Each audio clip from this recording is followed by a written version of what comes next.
नाज़रीन आदाब, शाम 5:30 बजे के उर्दू खबरनामे में आपका खैर मकदम है। मैं हूं आपके साथ मसरूर फैज़ी। इससे पहले कि खबरों पर नज़र डालें, आइए डालते हैं इस वक्त की अहम सुर्खियों पर। सबसे पहले नज़र वज़ीर आज़म नरेंद्र मोदी ने दौलत मुश्तरका खेल 2022 में शिरकत करने वाले भारतीय दस्ते से की बातचीत। तनाव के बगैर अपनी पूरी ताकत के साथ अच्छा खेलने की दी तरगीब।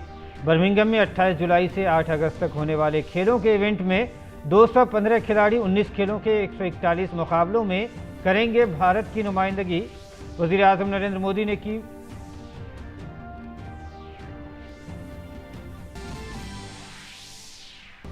वज़ीर आज़म नरेंद्र मोदी ने की वैक्सीन की 200 करोड़ खुराकों की तारीखी कामयाबी हासिल करने के लिए तमाम वैक्सीनेटरों की सताइश।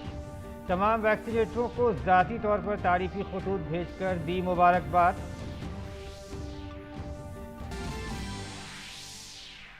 पार्लियामेंट के मानसून इजलास के तीसरे दिन भी दोनों ऐवानों में अपोजिशन का हंगामा जारी रहा। दोनों ऐवानों की कार्रवाई में कई रुकावटों के बाद राज्यसभा की कार्रवाई पूरे दिन और लोकसभा की कार्रवाई 4 बजे तक मुलतवी कर दी गई। दोनों ऐवानों में बहुत से अहम मामले हैं ज़ेरे इल्तवा। मुल्क में माओनवाजों के तशद्दुद में आई अब तक की सबसे ज़्यादा कमी। नक्सली तशद्दुद के वाक़यात 2009 में 2258 की बुलंद तरीन सतह से 77% कम होकर 2021 में रह गए सिर्फ 509। मरकजी वज़ीर ममलिकत बराए दाखिला नित्यानंद राय ने राज्यसभा को बताया, नक्सली तशद्दुद से होने वाली अमवात में भी 85% की आई कमी। शिवसेना के बाकी एमएलएस के मामले में सुप्रीम कोर्ट ने तमाम फरीकों को अगले जुमा तक तहरीरी जवाब दाखिल करने की दी हिदायत। अदालत ने स्पीकर को नाअहली के हवाले से कोई कार्रवाई न करने की दी हिदायत।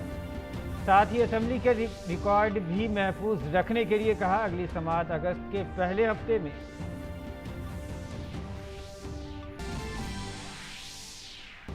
मगरबी बंगाल के ज़िला हावड़ा में नकली शराब पीने से 7 अफराद की मौत, 6 अफराद की तशवीशनाक हालत में अस्पताल में कराया गया दाखिल। हलाकतों में इजाफे का खदशा, पुलिस ने शुरू की मामले की तहकीकात। इलाके में बड़ी तादाद में पुलिस फोर्स तैनात। और कायम मकाम सदर रानिल विक्रमसिंघे श्रीलंका के नए सदर हुए मुंतखब। तमाम रहनुमाओं पर मिलकर काम करने के लिए दिया जोर। सदर मुंतखब होने के फौरन बाद श्रीलंका में लोगों ने एक बार फिर शुरू किया एहतजाज।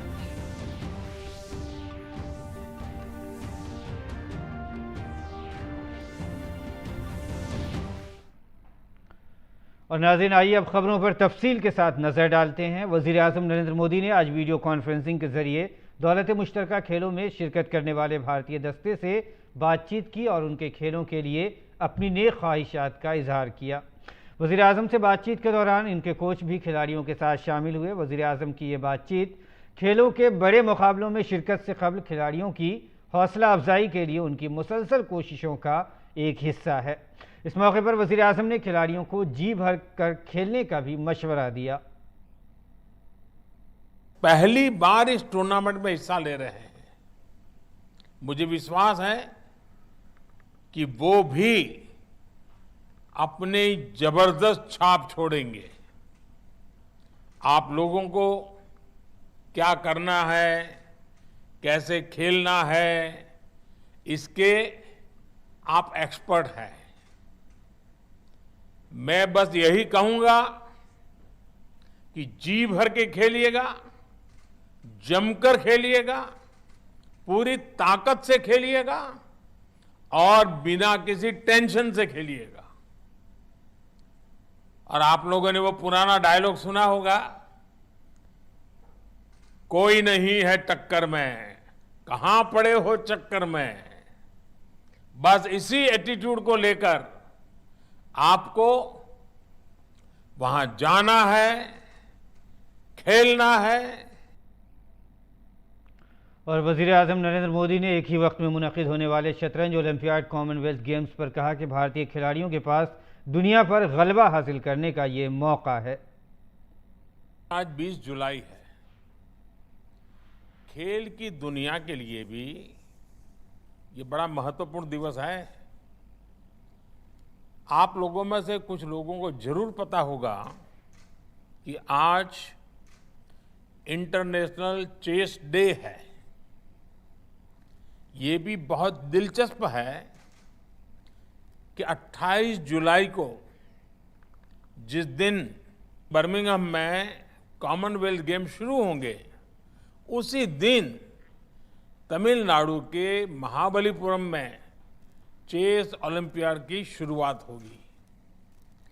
यानी आने वाले 10-15 दिन भारत के खिलाड़ियों के पास अपना दम खम दिखाने का, दुनिया पर छा जाने का एक बहुत बड़ा सुनहरा अवसर है।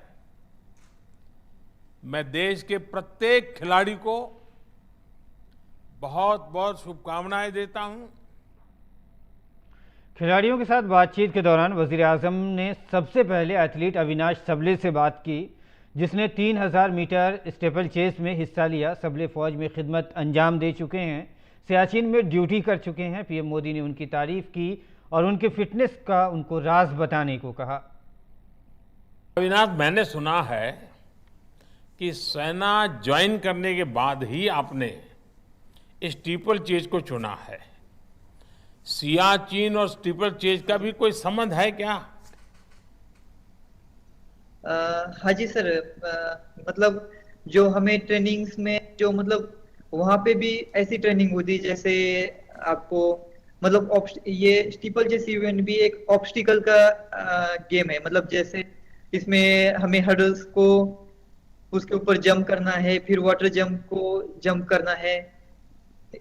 इसी तरह है आर्मी की जो ट्रेनिंग, उसमें भी हमें बहुत सारे ऑब्स्टिकल के बीच में से जाना पड़ता है, जैसे क्रॉलिंग करना पड़ता है या 9 फीट डिच होता है उसको जंप करना पड़ता है। तो मतलब ऐसे बहुत सारे ऑब्स्टिकल्स होते हैं जो ट्रेनिंग में, और यहाँ तो मुझे मतलब बहुत आसान लग रहा है। मैंने आर्मी ट्रेनिंग के बाद मुझे स्टीपल चेस इवेंट में मतलब बहुत ज्यादा आसान लग रहा है। और वेट लिफ्टिंग में शरीक अचिता शिवली के साथ बातचीत में वजीर आजम ने उनसे योगा और फिल्म के बारे में सवालात पूछे। अंचिता, लोग कहते हैं कि आप बहुत शांत स्वभाव के हैं, एकदम से कूल जिसको कहते हैं, और आपका खेल तो है जिसमें पावर लगता है, शक्ति का खेल है। तो ये शक्ति और शांति, ये दोनों को कैसे आपने मेल बिठा दिया है? सर कुछ योगा करते हैं हम जो सर, तो उससे दिमाग शांत हो जाता है और ट्रेनिंग के टाइम उसको बाहर निकलते हैं कि जोश के साथ सर एकदम। अच्छा अंचिता, रेगुलर योगा करते हो? हाँ जी सर, कभी कभी मिस होता है लेकिन करता हूँ सर। अच्छा, आपने खुद को कैसे इंजरी से बचाया, इसकी कोई विशेष तैयारी की है क्या? नहीं सर, इंजरी तो सर आता रहता है, लेकिन उसके लिए सर हम फिर उसके ऊपर थोड़ा ध्यान देते हैं, क्या मैंने गलती किया पिछले टाइम में, वजह से इंजरी आया, उसको मैंने फिर ठीक किया, फिर धीरे धीरे फिर इंजरी भी चलते गया, नहीं आया सर। अच्छा अंजित साहब, मुझे बताया कि आप तो सिनेमा देखने के बड़े शौकीन हैं, फिल्में देखा करते हैं, तो ट्रेनिंग के कारण तो समय नहीं मिलता होगा आपको? हाँ सर, तो नहीं मिलता है, लेकिन कभी कभी जब फ्री होता है तो थोड़ा देख लेता हूँ सर। चलिए, मेरी तरफ से आपको शुभकामनाएं। और मैं आप उड़न पड़ी के नाम से मशहूर साबिक एथलीट पीटी उषा ने आज राज्यसभा के रुकन के तौर पर हलफ लिया। चेयरमैन वेंकैया नायडू ने उन्हें हलफ दिलाया।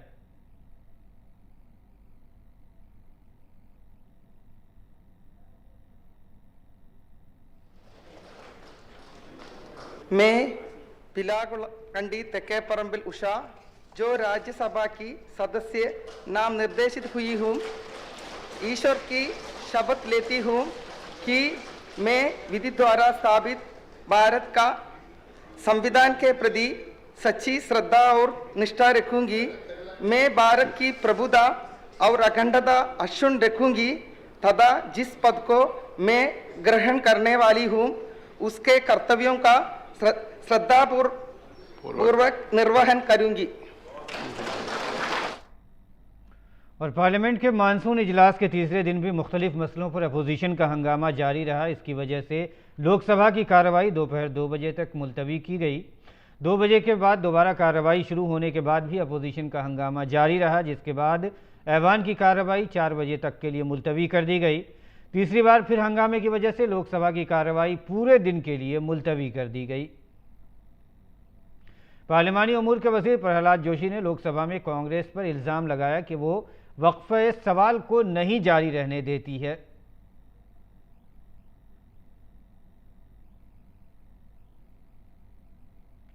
पार्लियामेंट के मानसून इजलास के तीसरे दिन राज्यसभा की कार्रवाई अपोजिशन के हंगामे की वजह से दिन भर के लिए मुलतवी कर दी गई।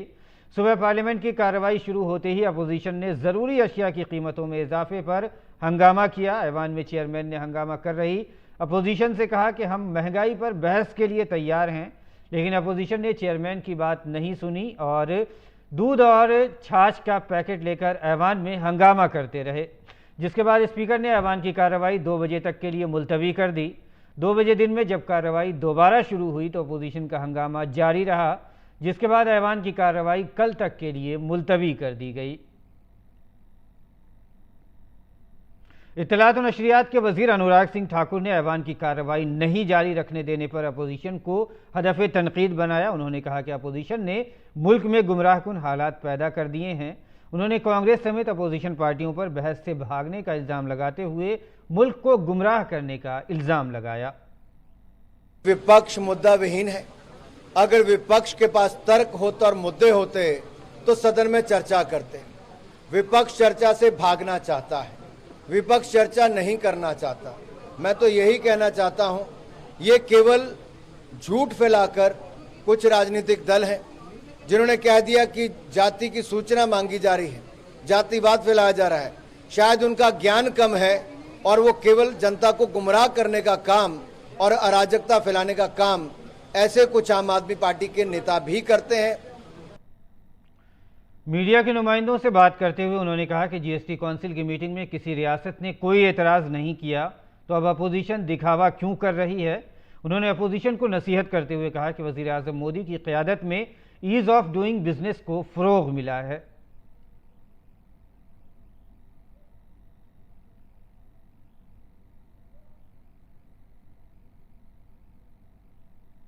तो जीएसटी के पहले के दाम को भी देखना चाहिए और जीएसटी के आने के बाद के दाम को भी देखना चाहिए। मोदी जी की सरकार आने के बाद ईज ऑफ डूइंग बिजनेस को भी बढ़ावा मिला है और महंगाई में भी कमी आई, क्योंकि उस समय जीएसटी से पहले के रेट और जीएसटी के बाद के रेट में बहुत अंतर है। उन्होंने आगे कहा कि मुल्क के वज़ीर आज़म मुसलसल खेलों को फ़रोग़ देने के लिए कोशियां रहते हैं और गुज़िश्ता 8 बरसों में खेलों का बजट तकरीबन 3 गुना किया गया है। भारत के माननीय प्रधानमंत्री नरेंद्र मोदी जी लगातार खेलों को आगे बढ़ाने के लिए प्रयासरत हैं। जहां एक और खेलों का बजट लगभग 3 गुना पिछले 8 वर्षों में किया है, यह अपने आप में दिखाता है कि माननीय प्रधानमंत्री जी खेलों के प्रति रुचि कैसी है। किसी भी बड़े टूर्नामेंट, ओलंपिक से पहले, कॉमनवेल्थ गेम से पहले माननीय प्रधानमंत्री मोदी जी ने खिलाड़ियों से बात करके उनकी हौसला अफजाई की है। खिलाड़ियों के लिए प्रेरणा है प्रधानमंत्री मोदी जी, क्योंकि न केवल सुविधाएं देते हैं, मनोबल भी बढ़ाते हैं। वज़ीर इत्तलात ने आगे कहा कि अग्निवीर की भर्ती में कोई तब्दीली नहीं है। लाखों दरख्वास्त अग्निवीर बनने के लिए आई हुई हैं। आर्मी एक्ट में कोई बदलाव नहीं है। लाखों आवेदन अग्निवीर बनने के लिए आए हैं। अपने आप में दिखाता है कि लोग अग्निवीर बनने के लिए तैयार हैं। देश का युवा देश के लिए अपना जीवन समर्पित करने के लिए तैयार है और ये जवानी देश के काम आए, इससे बड़ी बात और क्या होगी। मरकजी वजीर स्मृति ईरानी ने कांग्रेस लीडर राहुल गांधी को हदफ तनकीद बनाया है। उन्होंने कहा कि राहुल गांधी ऐवान की कार्रवाई में रख न डालने की कोशिश न करें। राहुल गांधी से आज भारतीय जनता पार्टी के कार्यकर्ता पूछना चाहेंगे कि आपने अपने संसदीय इतिहास में लोकसभा में कितने प्राइवेट मेंबर बिल इंट्रोड्यूस किए, जिन्होंने अमेठी के सांसद होने के नाते आज तक अमेठी के सांसद के नाते एक प्रश्न न किया हो, जिन्होंने अमेठी छोड़कर वायनाड जाने के बाद 2019 के शीतकालीन सत्र में 40% से भी कम की अटेंडेंस रखी हो, आज वो संसदीय कार्रवाई, संसद में डिबेट संसद में डिस्कशन ना हो, इसके लिए अपने आप को समर्पित कर रहे हैं। मरकजी वजीर स्मृति ईरानी ने कहा कि अवाम से जुड़े मसाइल पर पार्लियामेंट में बहस होनी चाहिए। उन्होंने राहुल गांधी पर इल्ज़ाम लगाते हुए कहा कि जिनकी पूरी सियासी ज़िंदगी पार्लिमानी रिवायात की तौहीन में गुजरी हो, वो आज पार्लियामेंट की कार्रवाई नहीं चलने दे रहे हैं। संसद में उन विषयों पर, मुद्दों पर चर्चा हो जो भारत के लिए और भारत के हर नागरिक के लिए महत्वपूर्ण है।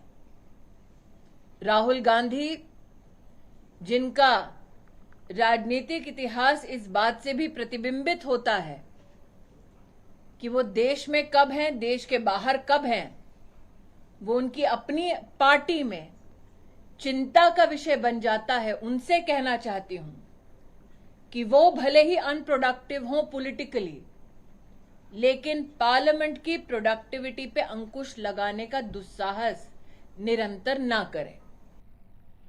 और बढ़ते हैं अगली खबर की तरफ। वजीर ममलिकत बराए उमूर दाखिला नित्यानंद राय ने राज्यसभा को बताया कि नक्सली तशद्दुद के वाक़यात 2009 में 2,258 की बुलंद तरीन सतह से 77% कम होकर 2021 में सिर्फ 509 रह गई है। कांग्रेस के रुकने पार्लियामेंट अखिलेश प्रसाद सिंह के सवाल का जवाब देते हुए उन्होंने कहा कि कौमी पॉलिसी और एक्शन प्लान के निफाज की वजह से नक्सल तशद्दुद में मुसलसल कमी आई है। नक्सल तशद्दुद में आम शहरियों और सिक्योरिटी फोर्सेस की हलाकतें 2010 के मुकाबले में 85% की उसमें कमी आई है। उन्होंने कहा कि 2010 में नक्सली तशद्दुद में 1005 आम शहरी और सिक्योरिटी फोर्सेस के एहलकार मारे गए थे। इसके मुकाबले में 2021 में ये तादाद कम होकर 147 रह गई है। वज़ीर ममलिकत बराए उमूर दाखिला ने कहा कि तशद्दुद के जोग्राफियाई फैलाव में भी कमी आई है, क्योंकि साल 2010 के 96 अजला के मुकाबले 2021 में सिर्फ 46 अजला में माओनवाज तशद्दुद से मुताल्लिक़ वाक़यात दर्ज किए गए हैं।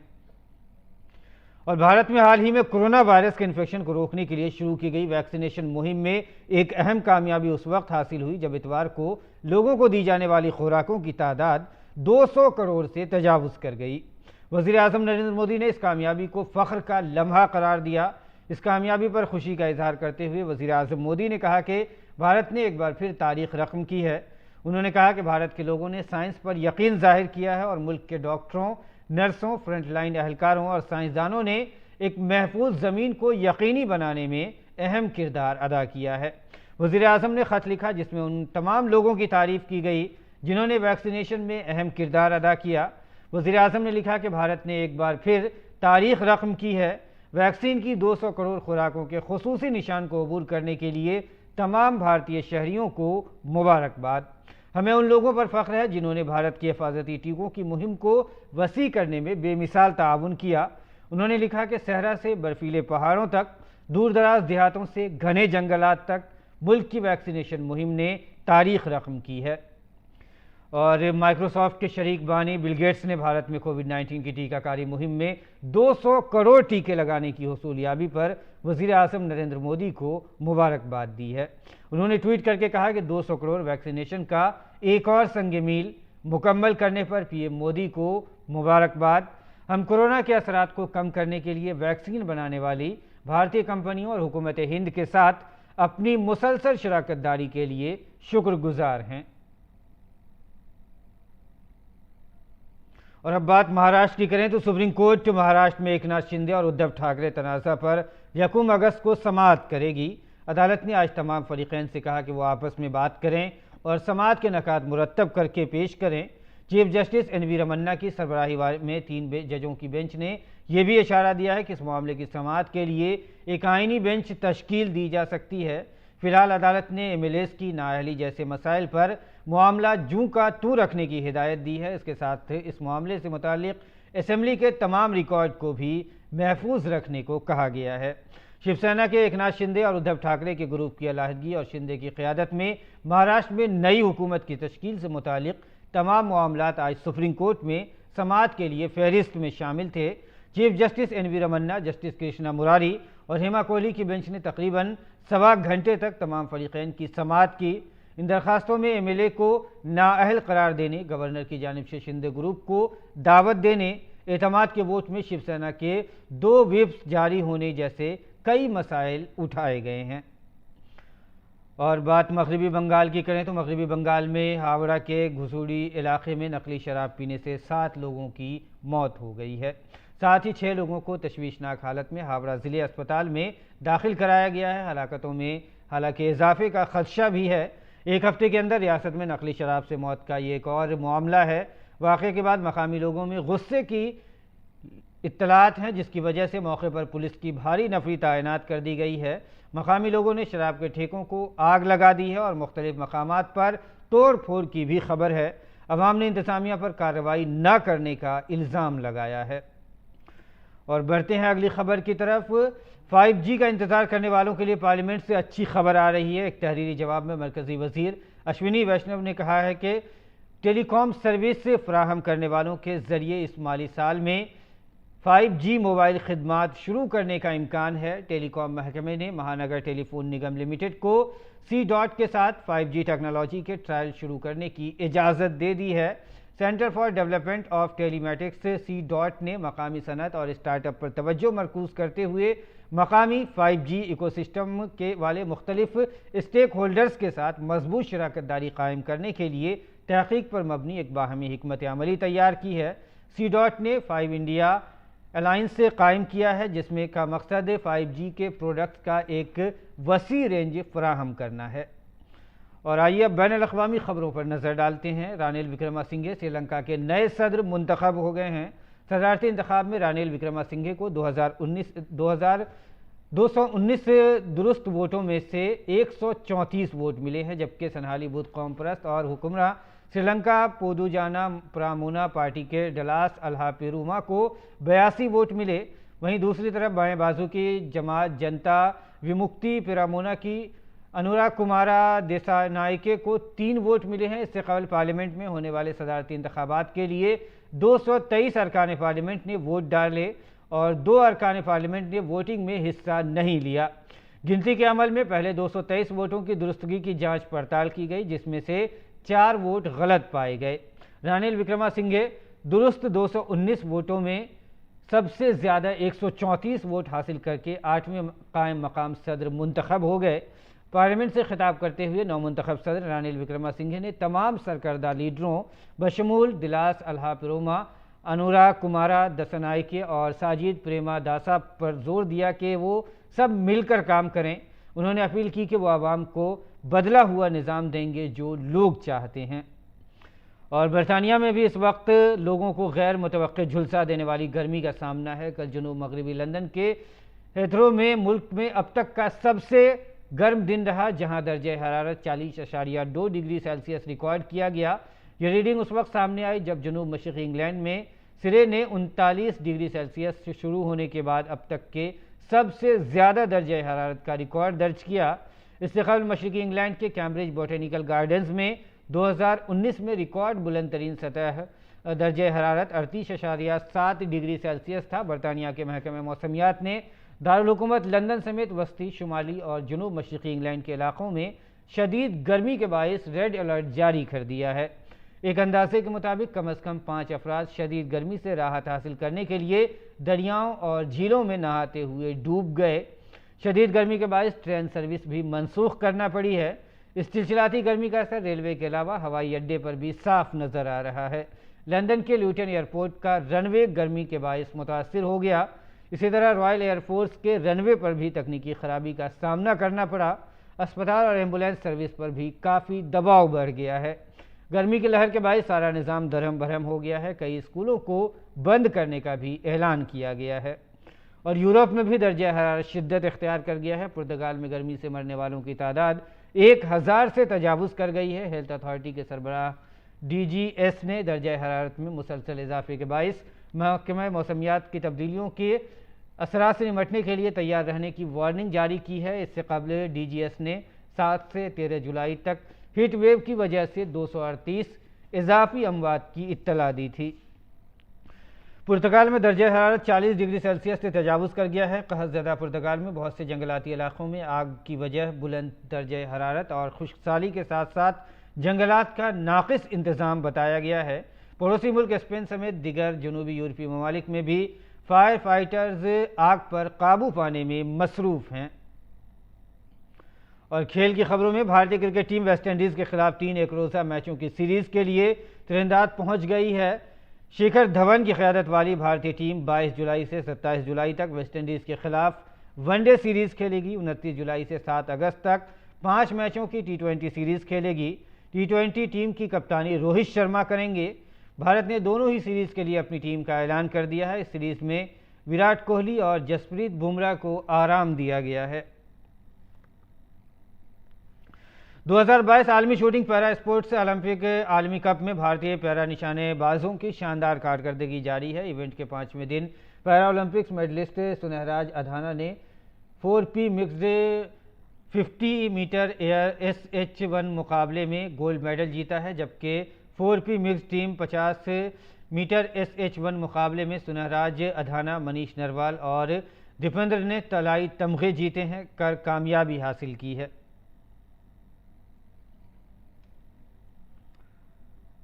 और नाज़रीन, आइए अब वक्त हुआ चाहता है आपसे रुखसत होने का, लेकिन उससे पहले आपको लिए चलते हैं पेरिस, जहां इस बार की खूबसूरत झलकियों ने सयाहों को मशहूर कर दिया है। आप भी इनसे महसूस हों और हमें दें इजाज़त। आदाब।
तुम्हारे वाखन चोर ने और उसकी टोली ने सारा आतंक मना कर रखा है। भैया, तुम्हें मुझसे अधिक कॉपियों पर विश्वास है। माखन की मटकी में ज्ञान का सागर। देखिए बाल कृष्ण सोमवार से शुक्रवार रात 9 बजे सिर्फ DD नेशनल पर।